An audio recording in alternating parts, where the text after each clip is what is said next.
कल था मेरा AIoT का पहला टेस्ट पेपर और काफ़ी ज़्यादा स्टूडेंट्स ने इस पेपर को अटेम्प्ट किया था, क्योंकि ये जो था इसमें एलन के ऑफलाइन जो बैच के बच्चे होते हैं वो सब भी इसको देने आए थे।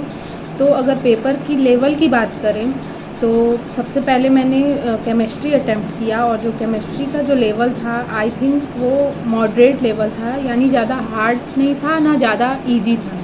बट जो इसके जो क्वेश्चंस थे वो थोड़े से कंफ्यूजिंग मुझे लगे, बट ओवरऑल जो केमिस्ट्री था वो ठीक ठाक था। यानी जो अगर 2025 का लेवल अगर मिलाया जाए तो उसी लेवल का मुझे इस बार का जो केमिस्ट्री का टेस्ट पेपर था वो लगा। इसके बाद मैंने बायो स्टार्ट किया केमिस्ट्री के बाद।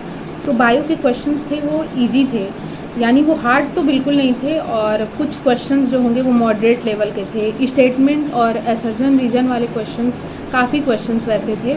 तो अगर बायो की बात करें तो वो मुझे लेंदी लगा, टाइम कंज्यूमिंग लगा, क्योंकि उसके जो क्वेश्चन थे असर्शन रीजन वाले ज़्यादा काफ़ी क्वेश्चंस थे, स्टेटमेंट वाले क्वेश्चंस भी थे, और जिसे थोड़ा सा सोचना पड़ रहा था। लेकिन जो लेवल था वो ईजी था बट थोड़ा लेंदी था। तो बायो और केमिस्ट्री जब हो गए, इसके बाद जो टाइम था वो बहुत कम बचा था फिज़िक्स के लिए, और मैंने फ़िज़िक्स लास्ट में किया।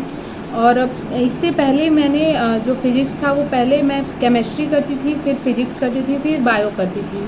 बट इसकी वजह से ना क्या होता था कि बायो के लिए मेरे पास काफ़ी कम टाइम बचता था, इसलिए मैंने अब ये सोचा कि मैं केमिस्ट्री करूँगी, फिर बायो करूँगी और फिर फ़िज़िक्स करूँगी। बट ऐसा हुआ कि केमिस्ट्री और बायो में ही ज़्यादा मेरे टाइम जैसे कि ख़त्म हो गए, और फ़िज़िक्स के लिए काफ़ी कम टाइम बचे थे। और अगर जब मैंने फ़िज़िक्स स्टार्ट किया तो मतलब फ़िज़िक्स तो मेरे इतने हार्ड ही मैं बोल सकती हूँ कि उसका लेवल हार्ड ही था मेरे लिए।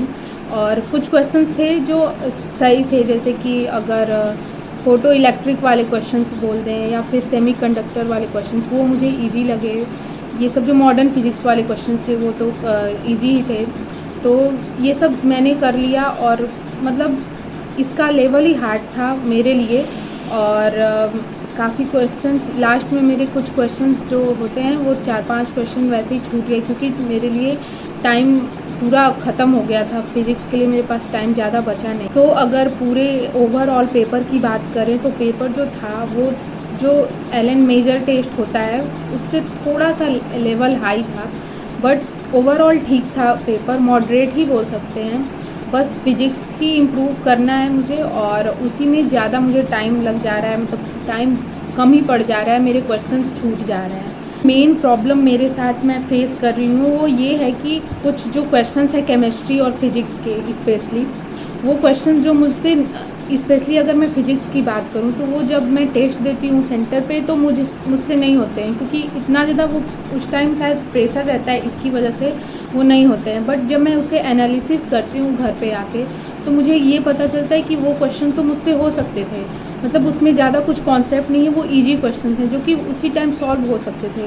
बट उस टाइम एग्ज़ाम टाइम में मैं उसे सॉल्व ही नहीं की, मुझे ऐसा लग रहा था कि वो टफ़ है, इसकी वजह से मैं उसे छोड़ दी। तो उस टाइम और ख़ुद पे डीमोटिवेट होता है कि मैं मतलब क्या कर रही हूँ। और अगर मैं मार्क्स की बात करूँ तो मेरे जैसे एलन मेजर के मार्क्स आ रहे हैं उसी टाइप से इसके भी मार्क्स आ रहे हैं, और कुछ मतलब मेरे मार्क्स इम्प्रूव नहीं हो रहे हैं। ये मेरे साथ प्रॉब्लम फेस मैं कर रही हूँ अभी।